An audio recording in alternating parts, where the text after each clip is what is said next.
Hey guys, yours truly, Kevin Grace. I'm here in my hometown of Baltimore, and I wanted to show you this historical building before it may or may not get knocked down.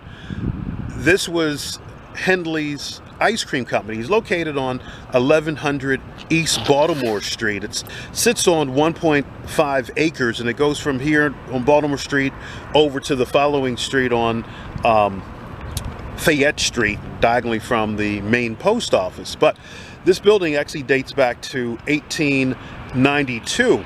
This was a power plant for Baltimore City cable cars, and later in 1903 it was then changed to a theater, and that lasted for a few years, and then in 1912 it became Hendler's Ice Cream Company, and that was the first fully automated ice cream company in the United States. So that's the historical fact about this building right behind me. Now, it sat vacant, and it stayed the ice cream company until like 1970. Then it closed. It stayed vacant for several years, and then the city wound up giving local developer Kevin Johnson the contract. He wanted to put a $75 million apartment complex on this site. It was supposed to be 296 units. Now, somehow or another, I don't know if his funding fell through, but in 2018, construction stopped. Now, meanwhile, they started knocking certain things down, and you can see they have the iron steel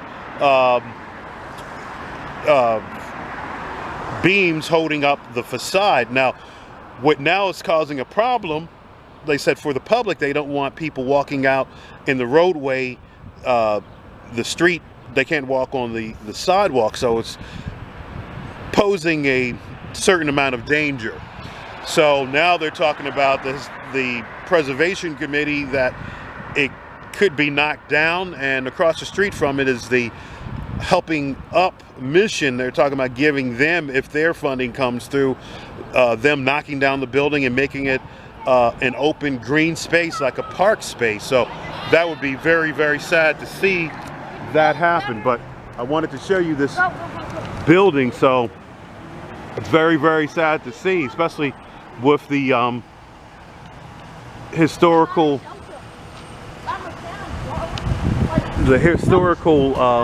significance of this building. So it's very sad to see.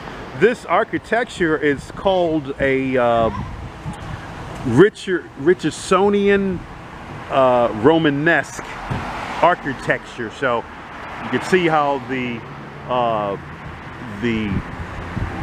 the windows are. They're arched and everything. But yeah, it's very sad to see this falling apart. Now, the city even is talking about maybe some legal action against the developer. You know, you come to them with your plan, and then you start it, and things deteriorate, and it can't be saved. So I'll try to document this and take as many photos as I can. And this is the Help Up mission right here. They're talking about, you know, taking this space and turning it into you know, open park space. So it's very sad to see if that were to happen. But oh man, just very, very sad to see. But as you can see how it's all deteriorated, they knocked down a lot of things down here, and man, just really, really sad to see. If you've got any memories of Hendler's Ice Cream Company, please feel free to leave some comments down below.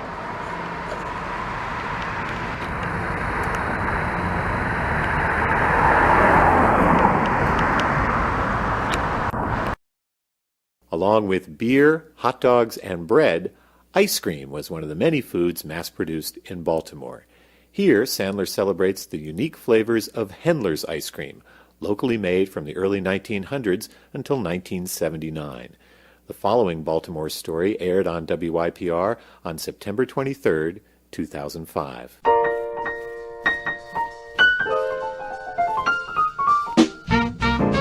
You saw the signs everywhere, in the windows of drugstores, confectionaries, and groceries, all over town. The red and yellow Cupid doll with that come hither look, advertising Hendler's ice cream, among the most recognized and wildly popular of the local Baltimore brand names. At the peak of its presence in the late 1950s, Hendler's was sold in over 400 stores in Baltimore City, served by a fleet of 120 trucks.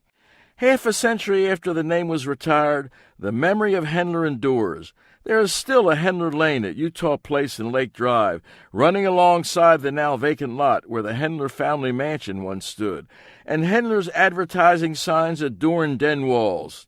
But Hendler is to be remembered for more, much more.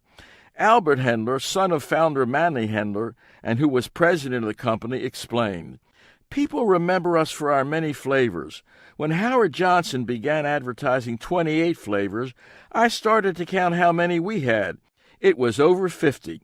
We supplied the department stores with ginger and peppermint. We made grape nuts for the schools. We made licorice, date coffee, which contained chopped dates in a coffee flavor, spice apple, walnut, which came packaged in a wooden bowl with a huge walnut in the center, cherry gold with maraschino cherries, and tomato aspic ice cream. But far and away our best seller was our eggnog ice cream. It was flavored with pure rum, which we kept aging in warehouses for 3 years before using. We were the only ice cream company in America to have a liquor license for the blending of whiskey for other than drinking purposes." In the end, Baltimore City has benefited the most from the Hendler presence, becoming the only city in America where you could buy ice cream made with rum and get high on an ice cream cone.